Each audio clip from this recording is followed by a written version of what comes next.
దేవుడు అవ్వడం కష్టమా? దేవుణ్ణి చూడడం కష్టమా? దేవుడు అవ్వడమే కష్టం కదా. కానీ ఒక్కసారి ఆలోచించండి, మనం 5,000, 10,000, 15,000 ఖర్చు పెట్టి ట్రైన్ టికెట్స్ బుక్ చేసుకుని తిరుపతి, రామేశ్వరము, అరుణాచలము ఎక్కడికో ఒక దగ్గరికి వెళతాం.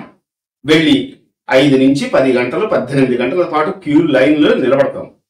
తీరా భగవద్ దర్శనం కోసం వెళ్ళేటప్పటికి 10 సెకండ్లు కూడా మనల్ని చూడనివ్వకుండా పక్కకి లాగేస్తారు.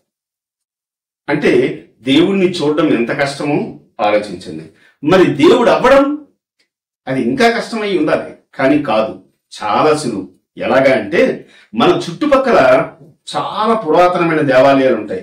అందులో ఎవ్వరూ భక్తులు రాక భక్తుల కోసం నిరీక్షణ చేస్తూ పూజారులు ఎంతో మంది ఉంటారు. అలాంటి ఆలయానికి వెళ్ళండి.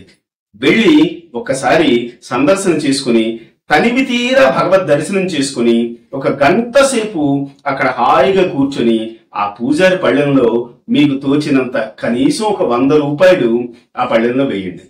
ఇంతకుముందు మనం 25-30 ఖర్చు పెట్టాం. ఇప్పుడు 100 రూపాయలు వేయండి. ఆ పూజారి మనస్సులో ఎంతో ఆనందం కలుగుతుంది. భగవంతుడు సేవ చేసినందుకు నిజంగా సాక్షాత్ భగవత్ స్వరూపమే వచ్చింది అని అనుకుంటారు. అందులో సగం డబ్బులు తన కుటుంబానికి వినియోగించుకుని మిగతా సగం మళ్ళీ ఆ భగవంతుని కోసం వినియోగిస్తూ మళ్ళీ మీలాంటి దేవుడు మరొకడు వస్తాడని ఎదురు చూస్తూ ఉంటాడు. కాబట్టి దేవుడు అవ్వడమే సులువు, దేవుణ్ణి చూడడమే కష్టం కాదంటారా? ఆలోచించండి.